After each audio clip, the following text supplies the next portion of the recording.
So welcome to Get Bet Outdoors podcast. Today we're doing something a little different. This is the first video podcast, and a new guest to the show has never been on before, Kimo Gabriel from Gabriel Guides Services. So welcome in, Gabriel, and kind of give everybody like a background. What we're going to be talking about tonight is walleye fishing, mainly walleye fishing on the Columbia River. And from what I know, I've met you a few times at tournaments, probably don't remember, it's in passing. But what I know of Kimo Gabriel is they might as well just go ahead and name that Columbia River tournament after you. So, it's great to have you on and give everybody a little background about you. Well, thanks, Lonnie. Well, I grew up in Eastern Washington, up in Selah, Washington. Grew up being a trout fisherman like a lot of people my age did, in steelhead.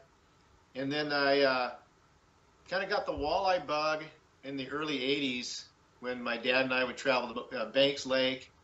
We'd take an annual trip over there, and walleye was sort of an emerging fishery in those days. And we'd heard about it down in the Columbia, but we never made it down here, in those days. And then as time went on, we caught our first walleye at Banks Lake in the 80s, and it just sort of became an addiction after that, Sure. Then I started working in Hermiston in this area 32 years ago. And at that time, the Columbia River had the reputation as having large walleye, but, they were hard to catch. And I bought a boat, of course, and learned that they were hard to catch. So, again, you could either give it up and just try fishing for something else, because there's a lot of smallmouth here, and you could catch salmon and steelhead. But I just got addicted to the challenge of catching walleye. Sure, yeah, definitely. So, and then over time, this system here has evolved to where it's no longer super difficult to catch them. It's whatever's changed over the last 30 years, it's been favorable for the walleye, whether it's the spawning habitat, improved habitat, whether it's improved bait. I don't know what it is for sure, but over the past 30 years, this went from purely a trophy challenging fishery for most people to where now it's a numbers fishery with an occasional trophy. Do you think that has something to do with the fact, okay, like what you're talking about there, where, you came in and you were new to it and you kind of got into it? I mean, there used to be a lot of people that, would go down and, like you said, fish for bass, fish for salmon. And maybe the walleye fishery itself wasn't so popular that there wasn't as many people out there fishing for them. Mm-hmm. Now, I don't like what you're saying. I mean, I'm going to take you at your word because you know better than I do. But, the pressure itself, as far as people going down and catching fish, just maybe a more widespread, as far as the fishermen out there, so you see more numbers? Or do you think it is just something different? Well, when I first started fishing for them, in the first 10 years I fished for them, there wasn't the number of people fishing for them. But the people that fished for them a lot, and I became a person that fished for them a lot. One thing we discovered is that you seldom caught a lot of those 13, 14, 15, 16 inchers, in that range. I fished tournaments, in particular the spring tournament from 1998 to like 2002 or 2003 without even catching a keeper walleye. Really? And the one walleye I caught in those 4 or 5 year period there was a 17 and a half incher. And at that time, the slot was 18 inches. Now you can go out, anytime February through April in the spring, and particularly these last 5 years, you can load the boat with 14 and 15 inchers. And those are going to be 2-year-old, at least in my opinion, those are 2-year-old fish. Those are going Sure. on the second year, 13 to 14 inches. So that tells me that the spawning success has improved along with the learning curve of, learning new spots, learning new techniques, and the fishery has evolved where people are getting more knowledgeable now as well. So I think there's a combination of both those things. Yeah, exactly. I totally agree with you. I guess before we get too far into it, we should, like you were talking about the Columbia River, and the main areas that we're talking about right now would be from Oh, what would you say? Priest Rapids down to John Day? Yeah, that would be like the water I fish or have fished in primarily the last 20 years. Yeah. Yeah. Okay. So, let's talk a little bit about, you were talking about the trophy fishery because I know that, everybody that I talk to, even, from the Midwest, I've talked to, Keith Gavias, Gary Parsons, and they all say, hey, you guys have it so good as far as the trophy fish. They want to come out and get that big Columbia River walleye. Um, I've seen it, from your posts, but what do we have for the size of walleye out there? Depending on the pool, really it's varies from pool to pool. Like certain pools, well, you're aware that like Lake Roosevelt is a totally different pool compared to say Lake Umatilla, Sure. or Lake Wallula. The feed's different, the environments are different, and so as far as trophy fish go, I think in our stretch down here, like from John Day to Umatilla, we still got a lot of 9 to 15 pound walleye, but because there's so many other fish, I think that they're more difficult to catch. You just got so many other sizes of fish now. Sure. You can really target those bigger fish, using certain techniques, but there's I don't know if there's any fewer than there used to be, but I think they're harder to catch. Now, a lot of people will claim there's fewer in our stretch because various reasons, maybe people are keeping more of them. Some people claim the netting has ended up targeting a lot of the bigger walleye. Right. I don't get into the politics of that, but it's possible that there are fewer really, really big ones down here, like the 15 pluses. But then when you move upriver from McNary up to the Tri-Cities pool, there you have real potential for catching a 17, 18, 19 pounder. Yeah, and that's just incredible. And so, again, there's a little different dynamic up there. Maybe some of the water is really unfished. That's part of it. So a fish can't get caught to get it. It just has to be able to escape capture, to make it that. Right. But there's also such a large variety of feed, in our pool and in that pool up above the McNary Dam. Sure. That's really key. Yeah, and that's even when we're talking just about those pools. I mean, you've even got the stretch of the Snake River that holds giant fish as well. And and pretty much untapped. Yeah. Part. You see pictures and posts of people that are bringing some big fish out of there, but like you said, for the most part, there's not many people that fish it for it. Well, I talk to people from the Midwest, Minnesota, Wisconsin, the Dakotas, who, the real walleye states. And they even come out here on a busy day on the Columbia River in my stretch and say that your water's, they say our water's unfished compared to. And so probably, I don't know if it's totally true that back in the Midwest they don't grow this big of fish, but they certainly have so much more pressure. I think their fish have a tough time, reaching that size. Sure. Well, and when you start looking at, if you're just talking Columbia alone and you're talking from John Day, heck, even up to Wanapum, that is just an enormous stretch of water. Right. And, I've talked to people that have asked me about fishing even the Wanapum pool. And that's another one that nobody's really touched. Right. If you go from Crescent Bar up to Rock Island, for instance, that's pretty treacherous country for running a boat. There's not really good maps for that. And right. I've fished that stretch and caught some really big walleye up there, and not seen another boat. Yeah, exactly. So you're right. There's a lot of escapement, I think. Just the fact that there's a lot of water that's never touched. Yeah. So let's kind of concentrate on where you were talking in between those two pools. Mm-hmm. As far as what somebody can expect to, let's say, if they go out and they want to spend a day, and whether it's eater-sized fish or trophy fish, like you were talking, the numbers are up as far as the numbers of fish being caught. What can somebody expect if they're coming out for doing that? Oh, if you're fairly knowledgeable of what you're doing, or you come with a decent guide, you come out at peak times in June, May, June, July, you're going to possibly catch 30, 40 walleye, not in the boat. Right. You put 3, 4 people in a boat, you're probably going to you can catch up to 30, 40 walleye. I've had better days than that. But that's potential. And they're mostly eating size. If you want to talk about a 20-inch or less size fish, eating size, you catch a lot of those. In a day like that, you're probably going to catch a couple 6 to 7, 8 pounders. Nice. And I'm talking primarily the peak in the summertime. Sure.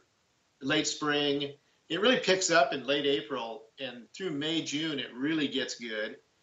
July is one of those months where you can catch tons of fish, but really catch a lot of nice ones too. And that's when we used to always have what was called the Boardman Walleye Derby, right? Or the High Desert Boardman Walleye Derby. It would be the first or second weekend in July, and historically that's when some of the biggest tournament weights were weighed, and because you catch a lot of good quality fish. Well, there was it wasn't last year, but I think it was the year before. Didn't they have almost an 80-pound bag or an 80-pound bag that came out of there for 2 days? Ron Wolf and Bobby Crow, it was either the Governor's Cup or the Boardman tournament, one of those two. It was either July or that September tournament where they weighed, I think it was the July tournament, and they weighed 74 pounds or 78 pounds in 2 days. And of course that's with only 2 fish being over 24 inches. Right. And so basically you're taking 6 fish, 2 of them have to be 13, 14 pounders. Oh, definitely. And then your 4 slot fish have to weigh close to 5 pounds each. Yeah, that's insane. 2 places you can do that. That's in the Umatilla pool, between here and John Day, or between the pool, like between McNary Dam and, say, Tri-Cities. There's actually that water above the McNary Dam possibly holds even better potential for a huge bag than say our pool down here. Well, when you guys do the tournaments, like last year they didn't lock up. I think that had something to do with they were working on the dam or something like that. But the years before you were able to do so, right? Yeah, we locked up in a spring tournament 2 springs ago and fished all the way up through, Wallula in that area. And we weighed a pretty good basket of fish each day. Sure. And then we also fished a tournament last end of July out of Tri-Cities, a charity tournament called the Rascal Rodeo. Mm-hmm. And it was a 1-day derby, but there was two 39-pound baskets and a 42-pound basket. Yeah, for 1 day. But that was with 3 people, right? 3 people, yeah. Was it still 6 fish? Still 6 fish, only 2 over 24 inches, That's unbelievable. Yeah, that's the kind of potential that water has, The fish there are just can be so much thicker and heavier and not particularly that long, just good, healthy fish. And we're starting to get into the months now where, January, February, March, where those fish are really heavy. Yep. Because, they're carrying their eggs. There was a guy, well, you probably know him, Chad Albertson. Yeah, he caught that 17 or so, yeah. Yeah, that was what, 2 months ago or last month? Yeah, it was about a month ago. And, Chad's caught some really, I don't know if I mind if I name drop, but Chad has caught some dandy fish, and even over here in our water the last few years. And he's a dedicated big fish fisherman. Yeah. Anybody's caught more really big fish than Chad has in the last few years. Yeah, it's been pretty cool to watch him. We talk quite a bit, and yeah, it's like he was saying, if you could just catch that fish maybe at the end of February, that might be pushing that 19 pound. Well, and there's a fine line too, because they lose a lot of fat, right, while they're gaining weight. So as long as they keep feeding, then they maintain that weight. Plus they're gaining weight with eggs. But I think there's also, I think the biggest fish are probably going to come out of this system in like February, because they won't have used up all their fat producing their eggs, and then they have the potential to be the heaviest they're going to be of the year. I think because I've heard people say, if you can wait like 2 days before they spawn, they'll be their heaviest, but I don't particularly think that's true. Yeah, because they're using up a lot of resources to get to where they're spawning, for one, and a lot of that concentration isn't into feeding. Right. So, Yeah. Yeah, for sure. So let's get into some particulars. When you're going out, um, obviously we're talking about river water, Columbia River. Okay. What is it that you're obviously reading a river has got to be a huge key. So what is it that you're looking for when you're reading a river? Well, what time of year are you talking about? Well, let's start with early spring. All right. So early spring, if I'm looking for larger fish, early spring, the larger ones are starting to move toward their spawning areas. But if we're talking late February, like first couple of weeks of March, they'll be in that kind of half and half. They're out of their deep winter spots, the 30, 40-foot depths where they tend to spend their winter, and they're sliding up. But typically they're not ready in first of March yet, so they're in about 18 to 20 foot adjacent to their spawning areas. So if I'm looking for a big fish in February, like let's say from after Valentine's Day. After Valentine's Day, I'm going to start looking, which is usually 17th to 20th. I think that's around the 17th of March or February. After that, I'm going to look in about 20 feet of water. That's going to be my main depth. Sure. Not shallower or maybe a touch deeper. And then as you progress into later spring or later winter, early, into the close to the spawning time, they may get as shallow as 10 or 12 feet, given the current conditions. Yeah, now, you experienced this last year at our spring tournament down here. We had such heavy current that the fish that are typically in 10 to 15 feet, probably my average depth that tournament is about 12 feet if I'm looking for a big fish. You guys were finding them probably at 8 feet. Yeah, well, we weren't. Because I was concentrating on that little bit deeper water, like I told you when we talked before. I'm looking at these guys and they're up and, God, they had to have been 5 feet of water. Oh, yeah. I'm thinking, yeah. Wow, we're way off. But you were only off because of the different conditions, not because that's not where you'd usually find them. Usually I look for my nicer fish at that time of year in less than 20 feet. You're usually more like 12 to 15. So the guys and what everybody found was they went and fished that kind of water pre-fishing and they couldn't touch a fish, or if they caught a fish, it'd be a small male. Yeah. Instead of a larger like 6 to 10 pound female. And guys kept venturing in, and some of these guys that are really good, knowledgeable crankers, and a lot of them are from your water up there, up in Moses Lake. They ventured shallower and shallower and found them. And then everybody kind of followed suit, I think. Yeah, well, that's what we did. I mean, we watched them go up there, and like I said, the one boat, I swear they had to have been even shallower than 5 feet. And I was thinking, man, I mean, they are so tight to the bank.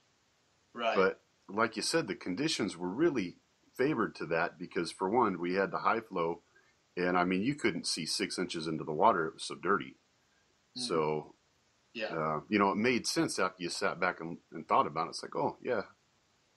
Oh, and that's the main. And if there's anything you got to always consider about these fish, it's current. If you talk about what do I look for, I look at what the current's doing on a particular stretch of water, and how the current's going to affect the fish. And if I stop into it, a lot of times I stop into a spot and I just let my boat drift. And I watch my GPS. I see what my drifting, my current, what the surface speed is, speed over ground. And if I'm going 2.4 miles an hour, I feel like I'm going too fast, or 2.5. And so I'm just going to keep sliding or finding a little softer current, because I feel that's where the fish are going to be in less than 2 mile an hour current. Gotcha.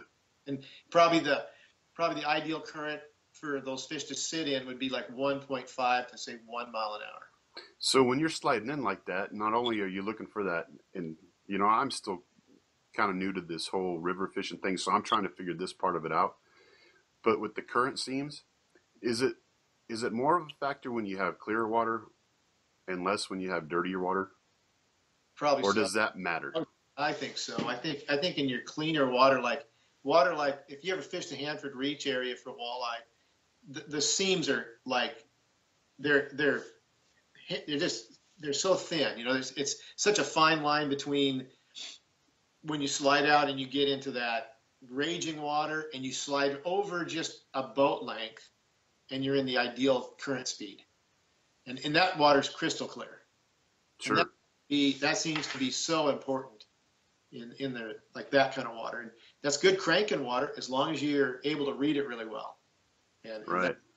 That's critical. Down here now, you have to pay more attention to your GPS because you can't. It's not visual. It's not as visual as it is in faster moving water, where you got fast moving water adjacent to slow moving water. Up in my stretch here, where I fish most of the time, it's all paying attention to your GPS, or if you're pulling bait upstream or downstream, what does your line angle look like? If you're going way too slow, your line angles will be straight up and down. If you have to speed up to 3 miles an hour pulling downstream, pulling a bottom walker downstream just to get a decent angle in your line, you're probably in too much current. Gotcha. Those are the kind of things to pay attention to. Sure. Now, when you're sliding in to try and find that softer current, are you just bumping that motor just to kind of bump you in a little bit closer to shore, or are you staying on a constant speed to pull you in? Oh, I'll just if I'm going too fast, I'll just stop, turn my boat in, motor in a little bit, stop, start drifting again, see what happens. I'll just physically just kick the big motor in gear and just go. Find water that I think is, or I'll pull into a spot and I'll be hitting my waypoints like I normally do, and I'll go, holy smokes, I'm flying.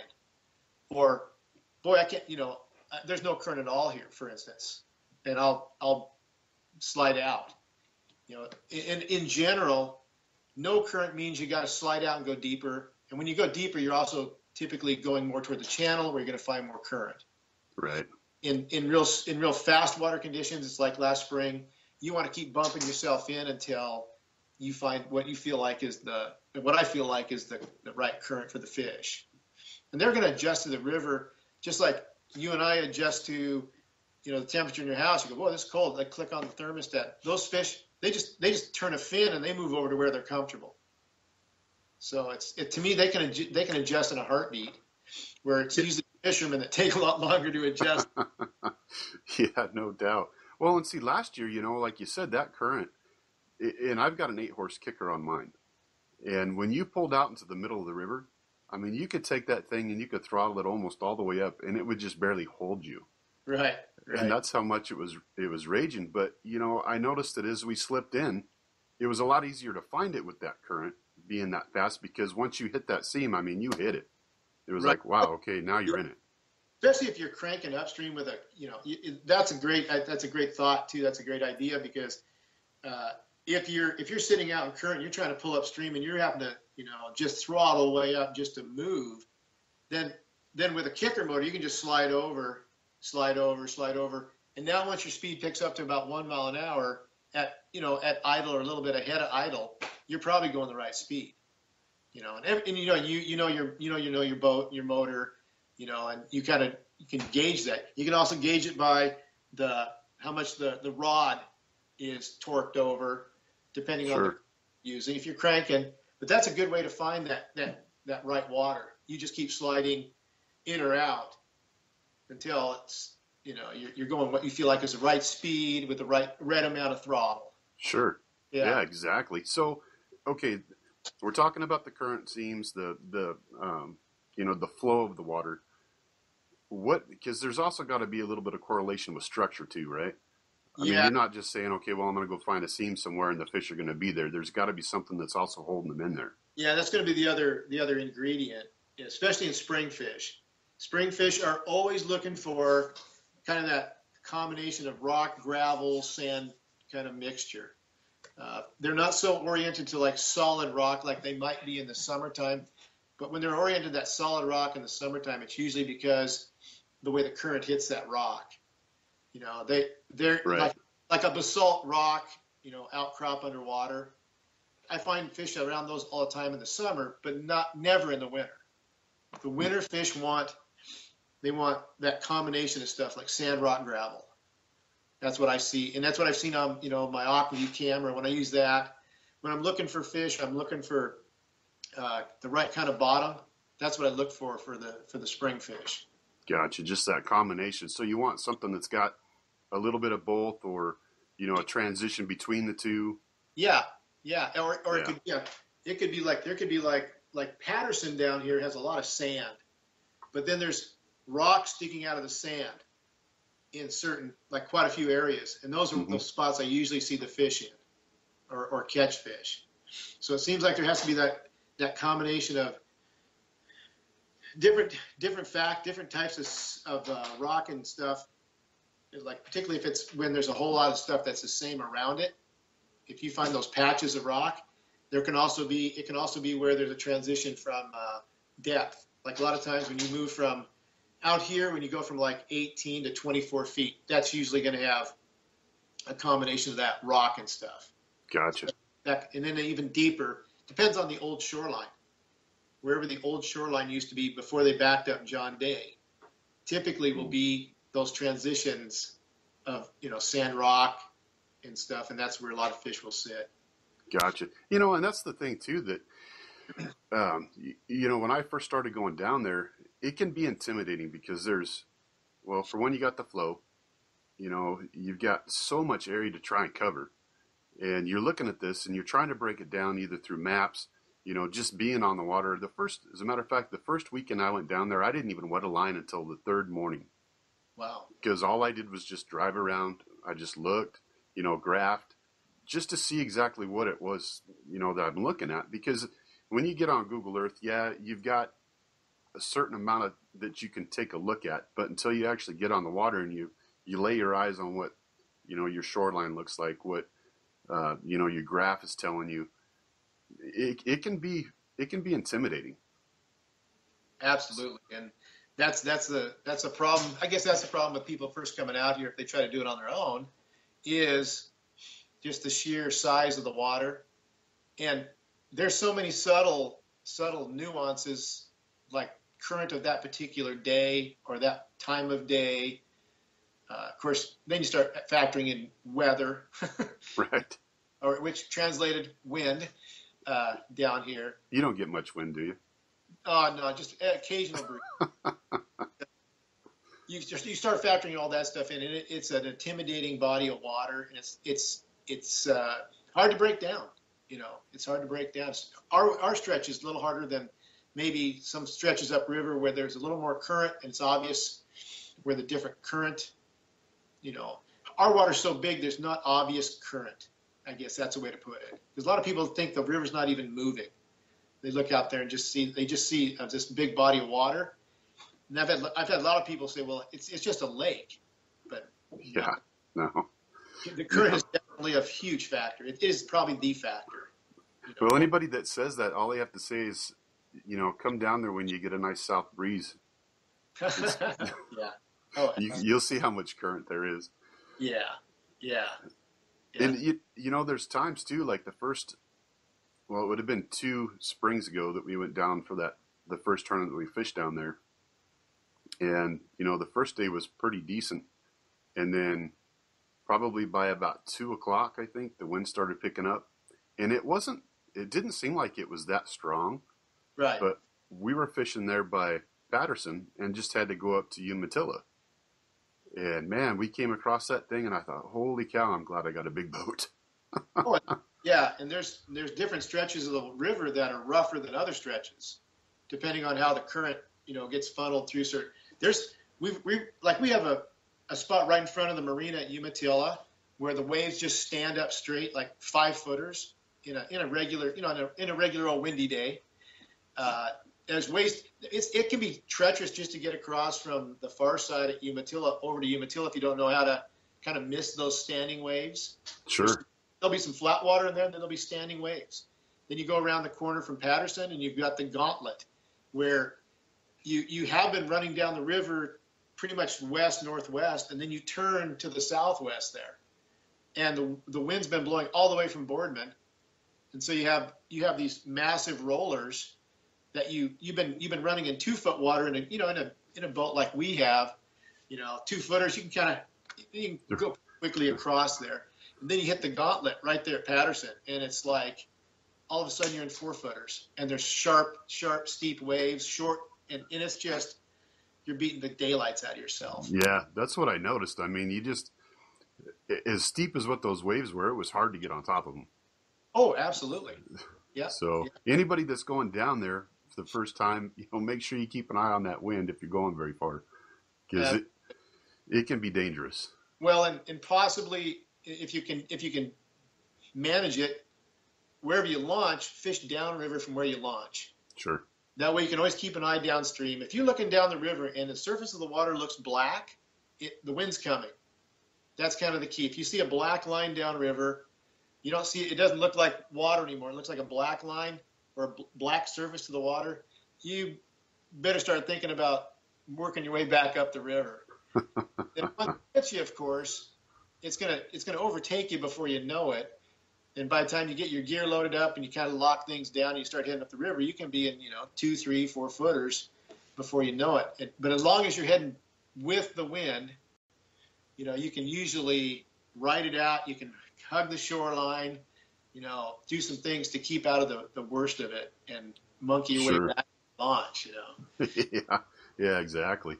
So we're talking about the current, and we've got through the transitions in the bottoms and what you're looking for there. So let's start out with cranking. So we're talking about speeds. Now you get in, let's say you said you're looking for that 1.5 to 1.8 on the current side. So what is it that you're trying to maintain a speed to go? Because and I shouldn't assume this, but are you going up or downstream? I mean, what's your main trigger? I can't think of a time I pulled cranks downstream, but I may have at one point or another, but I'm always pulling them upstream now. Yeah. And depending on the crank, I mostly use cranks that are minnow style crankbaits, like a flicker minnow, or Bandit makes a deep diving walleye minnow type lure. That if you want me to, I got some I could show you here. Yeah, pop them up. So as far as upspeed current or upspeed trolling goes, most of these I'm going to pull them upstream anywhere from 1 to say 1.5, 1.8, and like a normal crank box here. Of course, they're all stuck together. Yeah, when aren't they? That's kind of my go-to lure, the number 11 flicker minnow. Mm-hmm. And it's probably my favorite colors are these that have kind of a dark back. I don't know if you can see that one. It's been chewed on a little bit. Yeah, it looks like it. A little bit of the paint's missing. That's a good sign. That's a good one. Or if the bill's all scarred up like this one is, it's been used quite a bit. But it's a number 11. It's gonna look similar to the bait fish profile, probably smolt, for the most part. And they have a really nice, like, I don't know whether it's a shimmy or what you want to call it, but they really the walleye really like them. And then the other that wobble to them. Yeah, that kind of side to side wobble. The other one that I like, and I don't have a ton of colors of this style, but this is a Bandit. Mm-hmm. And both that and the flicker minnow for me are like probably my two favorite lures to go with if I'm fishing anywhere under 25 feet. If I'm fishing water 25 feet or less. Now, if I want to get those down even deep, that's on a flat line. That's like pulling upstream 1 to 2 miles an hour. Let's say in between there, 1 to 2 miles an hour. And at less than 25 feet, that's what I'll go with on a flat line troll. If I want to fish that, say down to 40 feet, like some of the water right now, it's if you want to fish a crank and catch fish, you want to probably venture out into 40 feet, and then I'll go with some lead core. I'll just put it on a lead core, run it out there 160, 170, just till I start bumping bottom. With lead core, the one thing you got to do with lead core, of course, is really maintain your speed. You can't be varying your speed. You can do some turning, but you really got to keep your speed up. Where if you're long line trolling, you can kick it in and out of gear. You can throttle your motor up a lot. You can do various things to change the speed and the action. So, but if you want to get that depth, then you can go with snap weights too. I should say that's some other, depending on whether lead core can be kind of a pain in the rear because you got to let a lot of line out. You got to let it out slow and all that. Sometimes if I just want to really quickly get that thing down there, I'll snap on a 3-ounce snap weight with one of those red offshore snaps and send it down. There's various types of snaps. The thing I've noticed, though, is there are times when you can put that same crank down with a snap weight and they won't touch it. The walleye won't touch it. You put it down there with lead core and they're eating it. They're smashing it, huh? I don't know why. But there's times I've seen the difference. That's weird. That'd be something you'd have to check out. If you're pulling cranks and you're putting on snap weights and you're not catching fish, that may not mean that they're not biting. It just could be that they're not liking that presentation. Sure. I'm not sure what it is, but. You ever tried those weights that hook on your pivot hook? Have you seen those? No. Yeah. They've actually I think they came out here just maybe last year or year before. Anyway, I saw them and they just, where your pivot hook is, they just hang down from that pivot hook. And then some of them, they actually sit up on the shank. Oh, so, now I wasn't sure. I thought, well, I don't like to have anything on my hooks. Well, years ago, too, there was a device, sort of like an egg sinker. You could slide it down and it would sit right on. So if you're you got your crank and you've got a snap on the front here, then there's a weight that you can slide down your line and bump into that snap and cause it. But I never really fooled around with those much. It seemed like the couple times I tried them, all I did was cause my crank to go down. Lost my crank. Right. But that sounds like a similar thing. If you're would you be putting a weight on this one right here? Yeah, on that pivot. Because, there's no way you could put it on the back because it's going to affect that. It would kill the action, too. Yeah. Yeah, but the ones I saw, they sat on like if you turn your hook so you've got one facing backwards, you can put it on that one, or you could actually put it right on the shank of the hook. Oh, right up here? Yeah. Right up in that. Okay. Yeah, and it wouldn't affect the action. Now, I haven't tried them, so I don't know. I can't tell you for sure, but I'm sure somebody's tested them. Yeah. Well, and again, I guess the most important thing with all these cranks is depth control. Yeah. You want it near the bottom. I don't think you have to have them always right digging the bottom, but you want them within a couple feet of the bottom, and it's kind of important to know, whether they're there or not. So, right. So that's why I say that I run these in 25 or less. Sometimes if we're fishing pretty shallow water real consistently, I may go to a number 9, a size 9 as opposed to an 11. But 11s just seem to be the go-to bait for us. Sure. Now with your other lure you had there, they're very similar to the deep. What are they called? Gosh darn it, I'm losing the name of it. Rapala, the deep down. Well, there's that one, but it's also the I want to say it's the bomber, but it's not the bomber. God dang it, I can't remember what the name of it is. Anyway, very similar in the minnow style of it, but it's a deeper version of your jerk bait. Deep down husky jerk. Yeah, those ones are good too. I like those. I've started to fish those a lot more. Yep.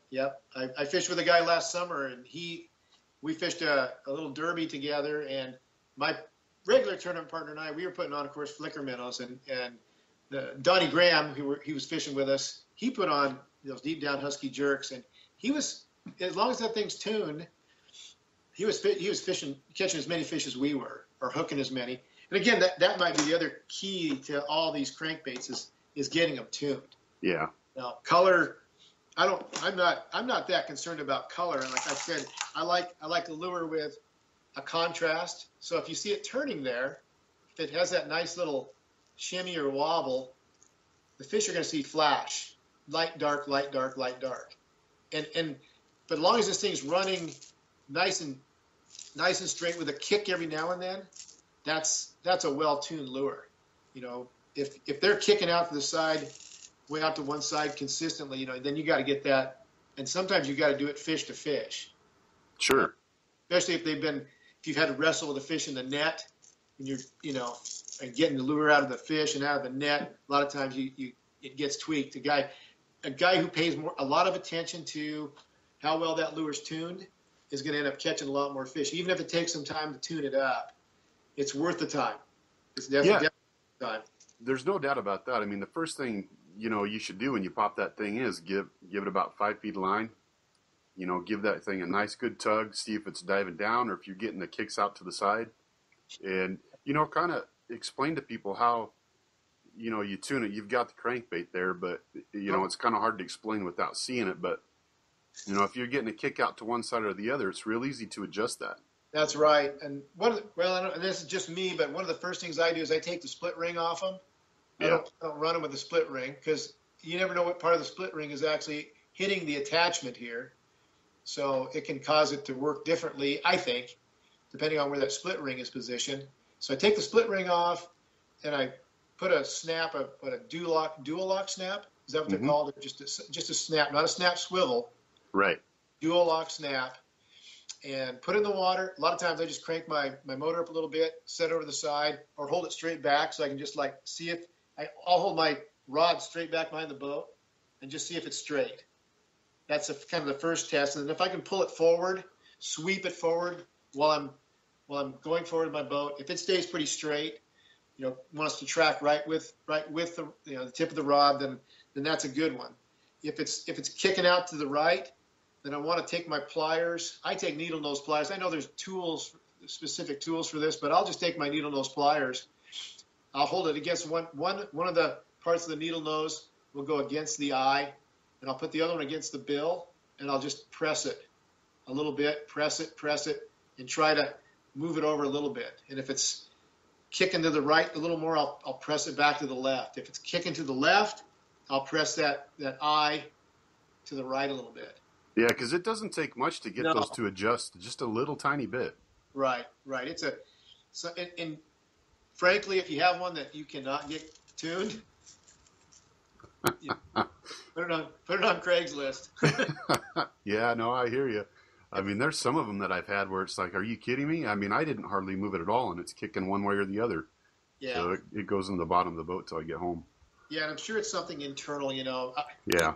I know they all come out of the same mold supposedly, but you find a good one, you find a real good one, then you should put it away. If you're a tournament fisherman, you put that one away, or put those ones away that are fish catchers, or if you're guiding and you're having a tough day of guiding, man, that you want to get out your good one, your gold box. Yeah. Yeah, that's funny. And a lot of these manufacturers, they'll tell you, okay, well, they're tuned coming out of the box. But for me, I don't trust that. I always make sure I run them, just double check them. It doesn't take very long. Right. Because the one thing about it is, for one, if they're not tuned right, you're going to lose depth. You're taking a chance if you're running multiple lines, you're going to get things tangled. And, Yep. When you end up seeing that line and you watch your pole and it's dancing like that, and pretty soon you see that, that lure's down there doing a loop. Mm-hmm. So, yeah, that's good info.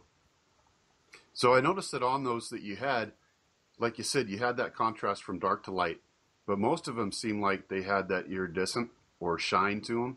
Do you ever notice where you get more of, let's say, a bite on one or the other, where you're going from something that's, has, let's say, shades of like a matted finish instead of a shine? Yeah, you're right. And that might be just preference, and because I'll put these, like you said, I'll put these ones. These are those slicker minnows. They're called the slick finish. Yeah. And that's pretty much what I own. I'm going to try to find one that's not. I probably won't be able to find one that's not. But and it might be just my preference. I'm not really big on color that much, but I really like this reflective finish. And I think it's going to give that a flash. Sure. Now, so you don't notice anything going from, well, not even season to season, but let's say light days to dark days, different colored water, where you get a difference in something that has, more of a shine to it or less of a shine to it? Over time, when you've developed you found the ones that really work well in your box, and you usually, I just don't. I guess my answer to that is not really. Because I tend to, if I'm not catching anything, if I've got let's say we're up above Tri-Cities where we can put out 4 rods for 2 guys. Mm-hmm. And we've got a variety of lures on all these. And it seems like you'll stand by still catching them. No matter how bad you try to get another one to work better, it seems like, and it doesn't seem to matter what color it is or what finish it is. If you've got one that runs really well and it's a proven fish catcher, it seems like it's always the one catching fish. Sure. I don't know if that makes sense, but I don't really see a huge, and I maybe don't experiment enough to know for sure, but I don't see a huge difference between the finishes. I just look for ones that run straight, run really well, and then given a chance, if they catch fish, I mark them. I mark them if they catch fish, and then I put them away, and I try another one, and if it doesn't catch a fish, I put it away. I may pull it out later, give it another try, but after trying a lure 2 or 3 different trips, if it doesn't catch a fish, it gets taken out of the box. Sure. Well, and that's really it's a smart approach, and it's a simple approach, because a lot of times, I know from being out there, I've taken it and I go, geez, this one isn't working. So you switch colors. And so you start getting into this whole, okay, what color is it that's working? Well, Yep. Sometimes it's not so much the color as like you're talking about, just a contrast and flash. It doesn't matter whether it's got a dark blue back or a purple back, but it's just that contrast. And so you start thinking too much of color and not worrying about, for one, what your lure's doing. Maybe you're not in the right spot. You know what I mean? Yeah, and I think sometimes we give them too much credit, thinking that they're looking for a greenback, greenback minnow with a white belly, blah blah blah. And I just think that's giving them too much credit. Sure. Gordon Steinmetz said these fish have a brain the size of an eraser, and they don't have the ability to really sort all that out. And that's kind of been my mantra. My mantra's been, fish are going to bite if you give them something at the right speed, at the right presentation, at the right depth. If you don't find the fish, it doesn't matter.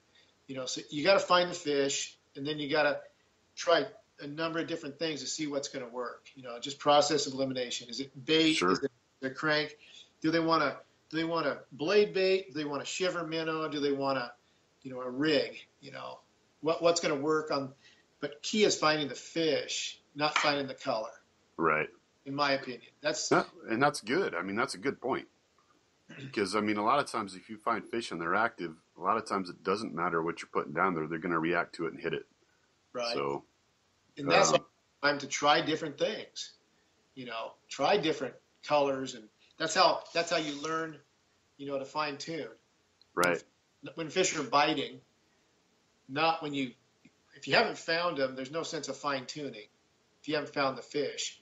If it's not a very good bite, then it can be difficult to find out what's going on because it's not a good bite anyway. Right.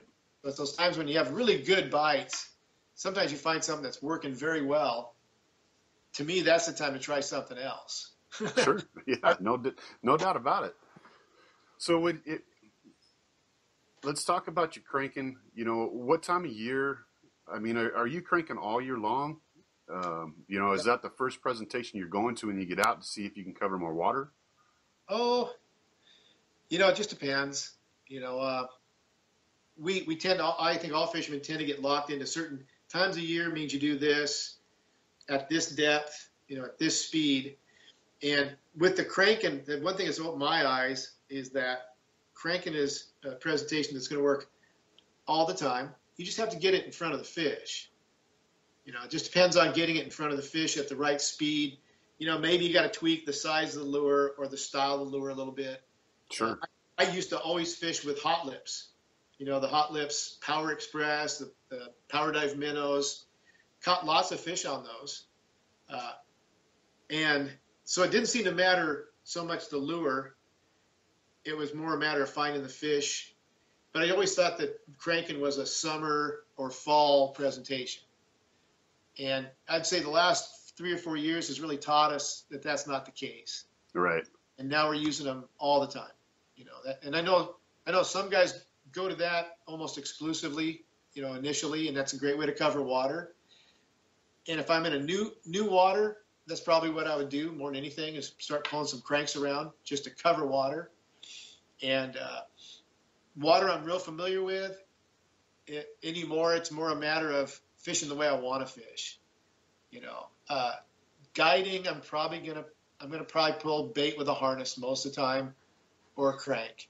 Those are my two main things for guiding. They're the easiest for clients, and unless clients specifically ask me, I want to learn how to crank, or I'm sorry, I want to learn how to blade bait, or I want to learn how to fish a jig and minnow, or a jig and some artificial plastic, or unless they specifically ask that. And I question them. I ask people, what do you want to do? How do you want to catch fish? And 90% of the people just want to go out and have a good time. Yeah, just go out and catch fish. They basically say, hey, you're the expert. You tell me how to catch fish. Right. But for myself, like I went out fishing last week, and I wanted to catch. I told myself I wanted to catch fish on 3 different lures today. That was my goal, And so I had a experimental lure I got from Leland Lafferty from Spectrum. Mm-hmm. I wanted to try that. I wanted to catch one on either a blade bait or a shiver minnow, some kind of jigging minnow or something. And then I also wanted to catch one trolling. And so that was my, like I said, that was my goal the other day. Did it work? Yeah, I caught a couple pulling bait, just pulling a bare naked worm. Had 6 bites on the experimental lure and only hooked one, landed one. Caught some blade bait was the best bait. Was it? They were snapping the blade baits pretty well. Speaking of which, just so that everybody can see what we're talking about, in case they don't know, I just pulled some of these out so we could kind of show them. So you've got just a normal. This one's just a ½ ounce. Yep. But you've got your Spectrum. I guess that's kind of got that silver shimmer to it with a little bit of a prism in it. So there you go. Yeah, this is the Spectrum. This is the what do you call this? The UV, just the UV tape. Yeah. Yeah. And they're so simple to put together too. When you start playing around with them, and you have so many different options. This is just a 3/8 ounce, and I don't know if the camera will show that very well, but as you kind of play around with them, these are the ones that I painted up, something similar to this, mm-hmm. and it's got that glow paint in it. Yeah. Oh yeah. Yeah. I'm a big fan of glow. Although I'm not a huge fan of, I'm not a great big proponent of color. I do like glow stuff. Yeah. Yeah, I've noticed that. When you were talking, the other thing too, I pulled these out just so that we could show everybody. One of the rigs that I kind of wanted to talk to you about too was just that right there, your Spectrum. Yeah, I've got a couple of those. Yeah. This is something that I've really started to get into, and and it's not just on the river too. I've been pulling those on Moses Lake. I've been using them out on potholes. Anywhere there's walleye, I've noticed that those have really worked well. So yeah, and it's interesting too. I was thinking about this, where people talk about walleye in the Midwest being different than walleye out here, and walleye, in Canada being different than walleye here. And it occurred to me, I fished in a lot of those places. Turns out walleye, all this stuff, whether it's a rig or a Whistler jig or a shiver minnow, a blade bait cranks, they work on walleye everywhere. If it works here, yep. It works there. Probably the biggest difference is finding fish, finding out how to apply it. Right. It. This is going to work in Moses Lake. It's going to work on the Columbia River. It's going to work at Banks. But you just got to figure out how to apply it, because they'll eat it. These are great little lures. Just like almost all jigs are going to catch walleye just as long as you apply them correctly. Right. Yeah, exactly. And the other thing you were talking about too was the shiver minnows. Oh yeah, that's the past year or two. That's kind of become my obsession. It's interesting, isn't it? I got into it a couple years ago, and I've been trying to apply it just about everywhere I fish, just for one to see, you know, what you're going to get out of that lake, the reaction you're going to get from those baits. But you know, I've actually found it a lot of fun to use them. Oh, So they're such a hoot, and like a blade bait, there's so many different ways you can apply them. You know, you can just drop them straight down. And in fact, one of the guys that, although he wasn't using a shiver minnow, but he was using a jig and wrap, two of the teams that weighed like 39 pounds in that Rascal Rodeo, I'm pretty sure that's what they were using. nice. Yeah, and so they're not just they catch big fish. Those guys weighed, 13, 14 pounders. Yeah, yeah, exactly. You know, one thing I did notice was up at Banks. Oh, well, I guess it was last year. You know, I had ran into a pot of fish, and you know, I was sitting there fishing that shiver minnow, and I was pulling out bigger fish, and just out of curiosity, I just put on a jig and just a small plastic with it, and for like 4 or 5 fish in a row, they were all considerably smaller. Yeah. Switched back to the shiver minnow, and I don't know if it had to do with the action of the bait, the fact that a lot of times where I was fishing it, I was moving it pretty quick, so I'd give it 4 or 5 good pops, let it drop back down.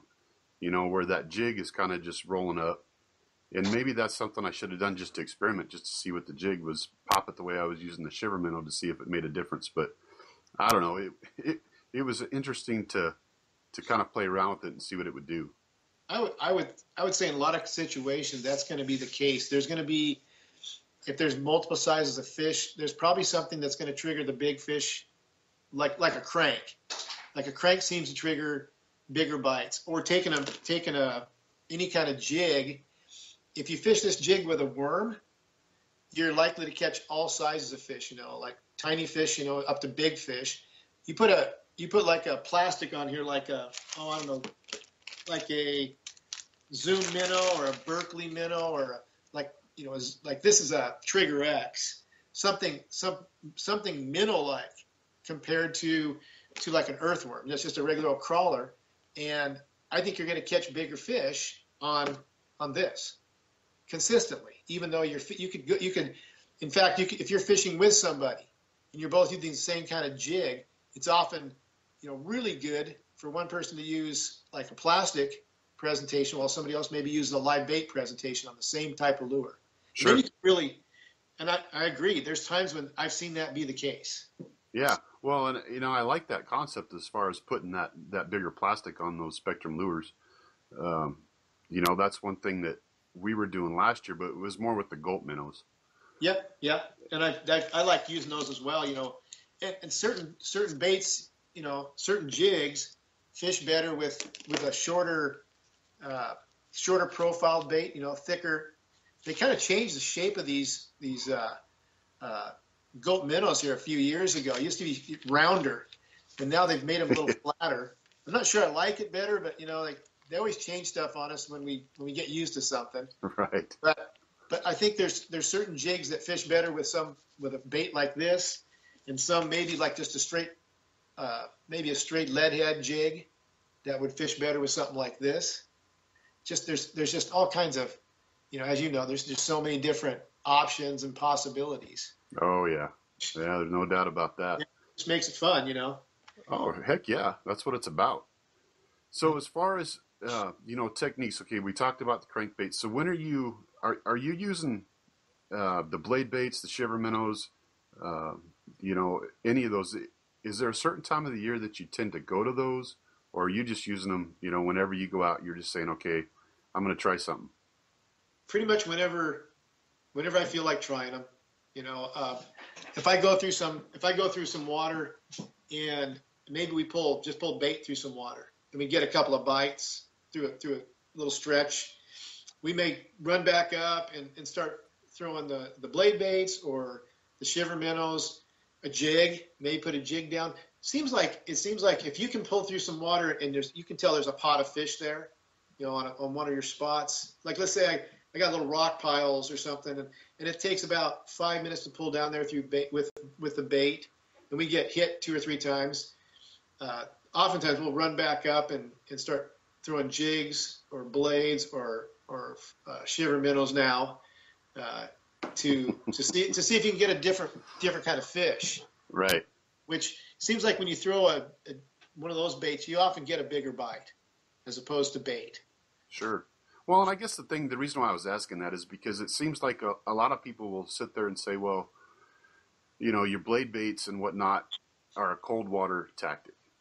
And, even when I first started fishing, that's kind of what I was told and instructed. And, I've noticed that as far as the shiver minnows go, the blade baits, they're good all year long.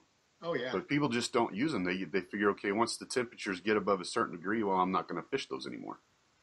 Right. And down here, they're really effective because of current.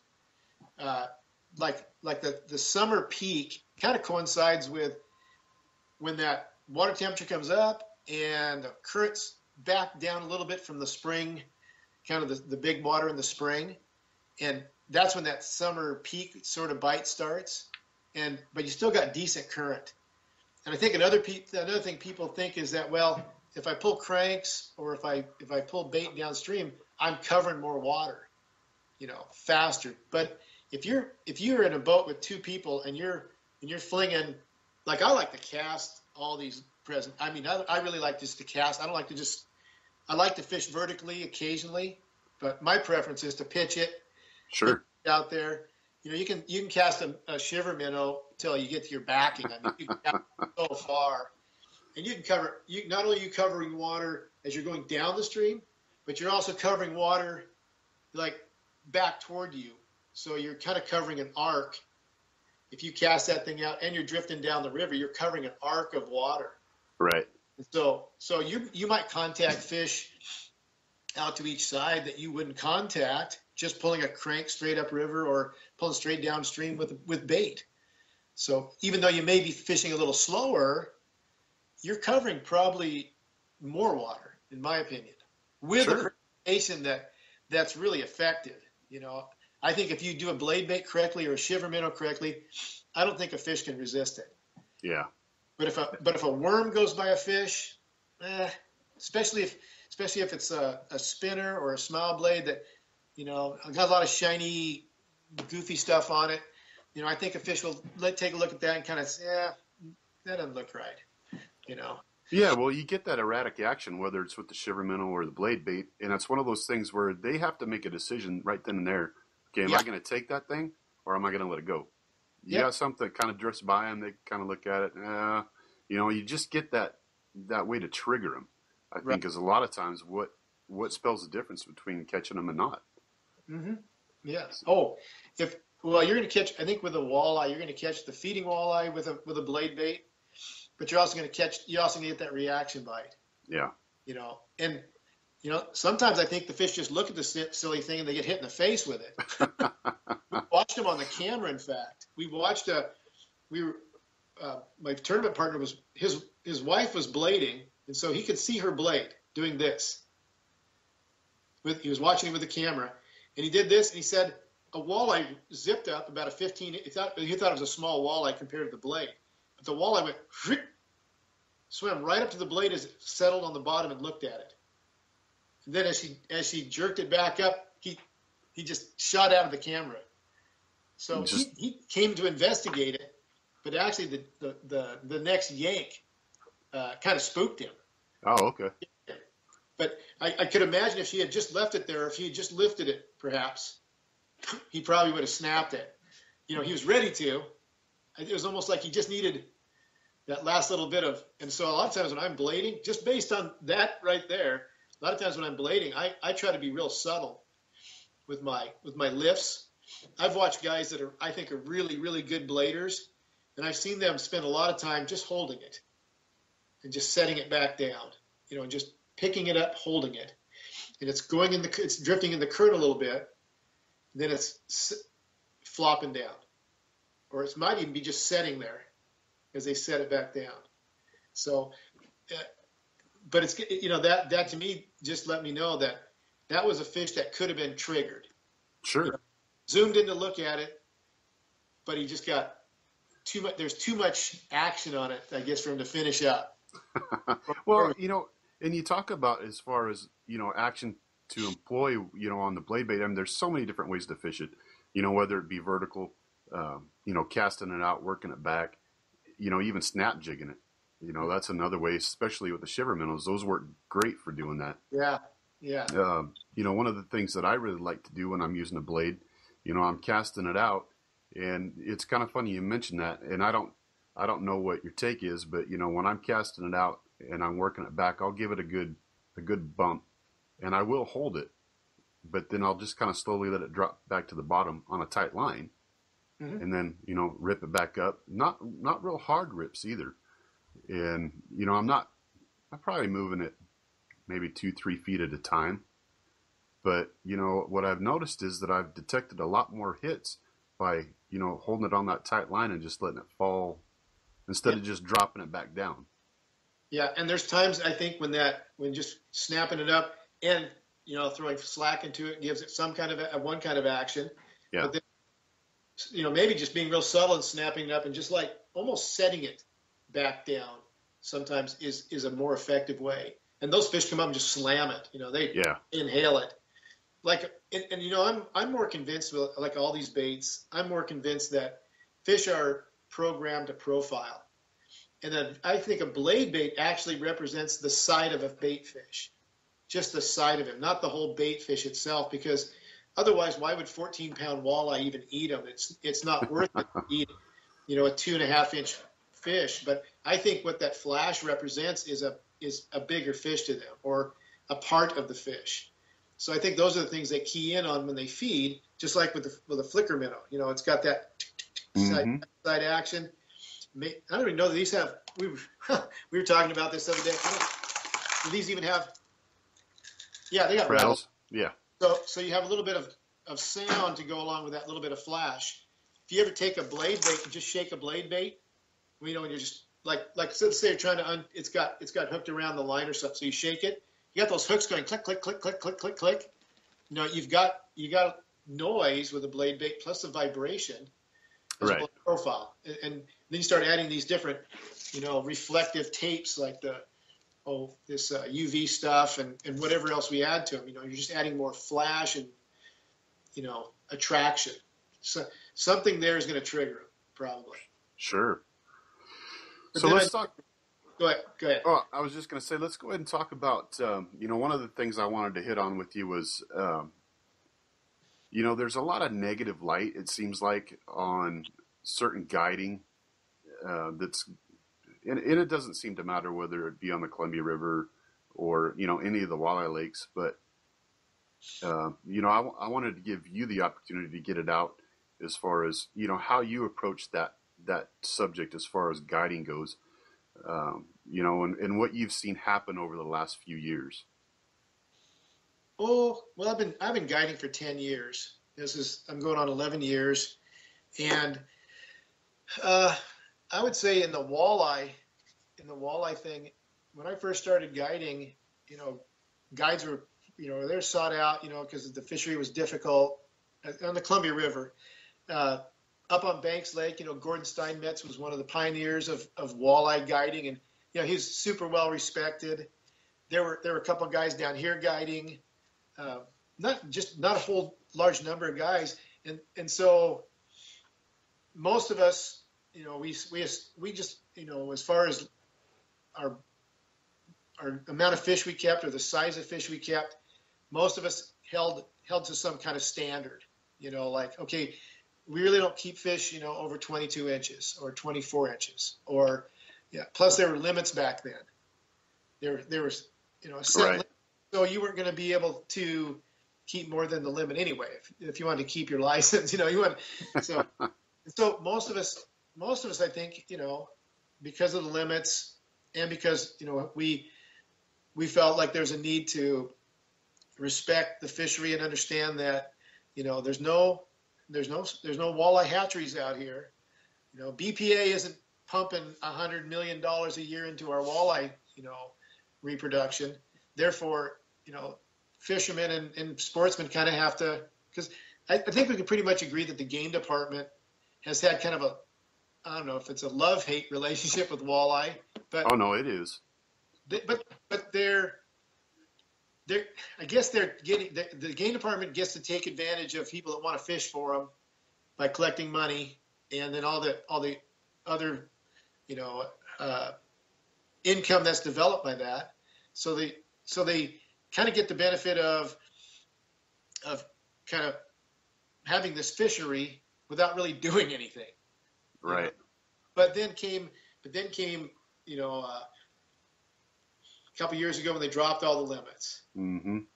And at the same time, we've seen like the salmon run back in 2013, 2015, kind of went off the charts. And suddenly everybody wanted to be a salmon guide. And a whole bunch more people got their guides licenses. And many of these guys had caught walleye, but, you know, they primarily are going to focus on salmon, steelhead, and sturgeon. Then the salmon kind of started getting tougher. You know, they started closing seasons. And so now the salmon guys needed to find another, you know, kind of a nice, I kind of, maybe I don't want to sound like I'm anti-salmon guy, because I like to catch salmon. Sure. But we basically had a group of guides who got in it basically to fish for salmonoids and sturgeon and so on, that needed a place, you know, another place of income. Yeah. And it coincided with this huge hatch we had about 4 years ago.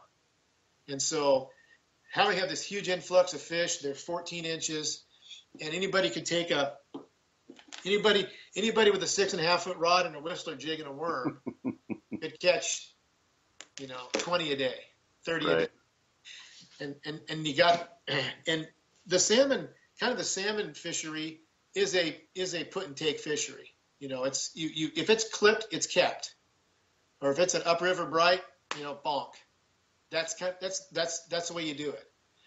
And when that started happening with 20, 30, 40 walleye a day, piled up, you know, in a big pile on the floor of the boat, the walleye guys really took exception to that. They felt like that was not very respectful, I think. Sure. And so now I think that's kind of, and I know I'm saying salmon guys, but I should just say guides. You know, I think a lot of guides fairly new to the system, fairly new to the fishery, to the walleye fishery, had said there's no limit. And then to kind of add insult to injury, some are going, you know, Operation Save a Smolt, you know, or you know, we're going to go out and do our part to get rid of these salmon eaters. Yeah. And so, there's no doubt that they do eat salmon. Right. I fillet walleye that have salmon in them, but I also fillet walleye that have sculpin in them and have perch in them and various other fish, lampreys. I mean, yeah, they're a protected fish as well. You know, the lamprey. So, you know. Well, you know, they're opportunistic, so they're going to eat what's available. You know, what comes to them. Yeah. But I guess the thing that kills me is the fact that, you know, you can't just say it's one species, or, you know, and I know they haven't, because they've done the same thing with, you know, the smallmouth bass, the catfish, and whatnot. But there's a bigger problem than just those species and having the direct effect on the salmon. And what kills me is when I sit there and I hear people talk, you know, well, like you said, okay, save a smolt. Well, I'm going to go out and I'm going to catch 50 walleye, and, you know, that's going to do my part to get rid of those. You know, that's not the answer, especially when you look at what that fishery could be and should be. Right. You know, there's no reason why all that can't coexist on such a large body of water. So that leads you down the road that there's other factors involved than just that. Oh, absolutely. You know, anybody who spends a lot of time on the river sees the past 20 years, the explosion of Caspian terns, the explosion of crested cormorants, and the explosion of pelicans. And all these together, plus our smallmouth bass have, you know, thrived. The walleye have thrived, you know, in the past, particularly the past 10 years. Seems like we're seeing a good hatch every year or two, and that the numbers of walleye, you know, and of course, the guys who are catching these 40, 50, 60 walleye, you know, and killing them, they're saying, well, you'll never get rid of them. Nothing will ever happen. There's too many of them. The problem is there's really, and for the game department to take all limits off them based on their comment was to reduce the predation on the salmonoids is frustrating because the lack of research. Right. Typically, an agency that makes a decision on limits or, whatever the case is, regulations, it's based on some kind of data. And everything I've looked at, I've done searches. I've got on the Google machine and done all kinds of research on what do they know about walleye predation in the Columbia River. And what's interesting is they've never been able to catch enough walleye to really verify. And you gotta do it at certain times a year, because there's certain times a year when they virtually have no predation on the salmon, and then other times a year when they do. It's really seasonal. You're like you said, they're opportunistic, and so there really needs to be a common sense approach. And like everybody knows, the income coming into a lot of communities now is much higher because the walleye fishery is a year-round thing. Right, exactly. I'm sure it's much higher. Again, I haven't done my research, so I'm probably talking, probably not saying it right, but I would guess that the walleye and the warm water, when you add it up year-round, probably has a more positive effect on communities than, say, the very short seasonal runs of salmon as they are now. Yeah, and it's they get pressure from not just that agency. There's other agencies that are involved, that are pushing their finger down, but at the same time, you've got nets that are running across. You've got issues at the headwaters. You've got issues at the fish that are coming back into the river. So to point the finger at one thing and say, okay, these are the ones that we're going to target, and not try to solve that problem, out in the ocean where they're coming back in. We all know that there's a major problem with the seals, that are heading these fish off before they ever get into the river or just at. Mm-hmm. And, nothing gets done with that. So to me, it's frustrating that, like you said, that those limits get taken off. And, I hate to see that fishery go, because it is not only is it, a great eating fish. Everybody loves to eat walleye. What are you going to say? Okay, yeah, what's one of your favorite fish to eat? Well, it's a walleye. Okay, well, and you've also got the fact that you've got trophy-sized fish in this system. Where's the next state record going to come out of? Where could, the next world record come out of? There's a good possibility it could come from that stretch of water. Oh, absolutely. And to see them say, okay, well, we don't want to have anything to do with them, get rid of them. To me, that's just sickening. And I think what's frustrating me, perhaps, is all the effort and money that goes into Band-Aids. This Band-Aid, they've even hired I don't know if they've hired, but they've hired people that work for the USDA game division to actually haze or shoot some of the birds, like the Caspian terns and the cormorants and the seagulls. So, but they keep putting these to me, it's just Band-Aid. It is. When if you would spend all this money and resources that you're putting into hatcheries, which hatcheries simply produce food for everything. Right. The hatchery system is a huge, if you look at statistically, and you look at the money that's put in for the return, only a government agency operates that way. Mm-hmm. The hatchery system is a monstrous failure. Most of the fish that come back in the fall are wild fish from the reach. Right. So the lesson we probably should learn from that is improve the habitat in all these places they used to spawn. Put all your effort into that. And these wild fish are ultimately more survivable. And you would have less predation by less predators, because these little guys that are wild fish are much better survivors.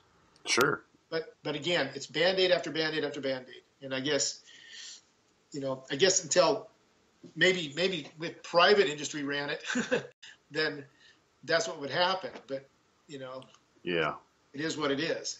Sure. unfortunately. Well, and like I said, I just hate to see a lot of the guides get put into a bad light when it comes to, people saying, well, okay, they're going out and they're taking so many fish out of the system. I've seen it firsthand where, I've gone out and I've seen boats that are bringing in 100 fish. They're not guiding. And it's not just guides. No. And, these guys are retired and they're doing this day after day. Yep. Well, don't just sit there and I guess the biggest thing that's brought this on is social media, because you get a lot of people that are posting, okay, well, look what we've done. We've brought this many fish in. I work for this guide. Well, then, it sucks to see it happen that way. But, people have to understand it's not just them. They're not the only ones that are affecting it. Well, and, it's just like if you have a bad teacher or a bad cop or whatever, it shines a poor light on the whole organization. And so the few guides that were kind of doing the slaughter shots, with the piles of fish, the few that were doing that kind of made it look bad for the majority of the guys that have set limits. Like most of the guys I know around here, they decided they would set a limit. They decided that they would ask people to release fish over 5 pounds. They talk to people about this before they go on their trips, or they set a boat limit. Right. But a majority of guys that are starting to focus more on the walleye, that's what they're doing. And it's right here, right here on my stretch, and I know that for a fact. There's a handful there's a handful of people like any group of people that they're going to kind of do their thing. They're going to have their prejudice against the walleye, and kind of make it sound like they're doing the salmon a favor, and that's okay. I mean, I guess that's their opinion, and there's no limit. So frankly, it's not breaking a law. Is the right thing to do? I don't think so. I don't think it's the right thing to do. Just go out and just indiscriminately kill a bunch of walleye, but no, or kill big ones. Kill a bunch of big ones. But again, that's my opinion, and so. Well, I kind of correlate it like this. They took the regulations off, and the way I look at it is if you take a big bowl of candy, you set it out, and you say, take whatever. Take one. What's going to happen is somebody's going to come by, they're going to take the whole bowl. Oh, they're going to fill their pockets. Yeah. Exactly. Yeah. So when you take the regulations off, at least even if you were to have raised the regulations to allow a few more fish, at least you've got those regulations in place where it's hard to go back. Yeah. Once you've let it go, it's hard to go back. You can't pull that reel back in. Right. And so It's going to be interesting to see how they approach that in the future when they say, okay, well, maybe we shouldn't have done that. Now we have to go back and we have to put some regulations on it. I don't know. It's hard to put that back in. And, the thing is, they do creel surveys all the time around here, and they got to know how many people are fishing for walleye. Yeah. They got to have that. They have that information. So it just doesn't seem to have taken. Yeah. Well, the way I look at it is everybody's got their favorite fish to fish for. Everybody's got their favorite method to do it. Yeah. I think there's other avenues like you had talked about as far as, improving habitat and things like that can be approached, that can fix the problem, and everybody can have what they'd like to fish for, instead of saying, okay, we're just going to get rid of this, we're going to get rid of that. So Right. Yep, yeah. I agree. Yep, that'd be nice. Yeah. Well, Kimo, we've gone over a lot of stuff. I'm hoping it's not the last time to have you on, and maybe we can get into depth with, certain other things. Maybe hit some other tactics and whatnot. But I appreciate you coming on and sharing the information that you have. No, you bet. I had a good time. It was kind of. I thought I was going to have stage fright, but it really turned out. Yeah, it's a little different. We'll see how this thing turns out. Seeing how it's the first one. All right. I hope I don't get beat up too bad by the salmon guys, but oh well. Yeah, it's going to happen. You're going to have your people that like it and your people that don't. So you can't satisfy everybody. No, that's true. That's true. All right. All right, Kimo, I appreciate it, and you have a good night. Hey, good night, Lonnie. Thank you.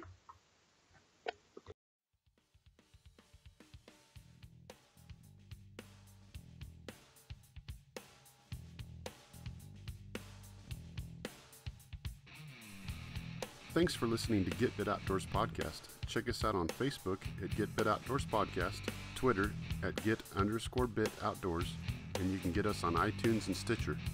Leave us a rating and a comment on the show. We love the feedback. Thanks to Fish Face Goods, FX Custom Rods, Cinetic Reels, Max Lures, Yakima Valley Marine, and Slimers.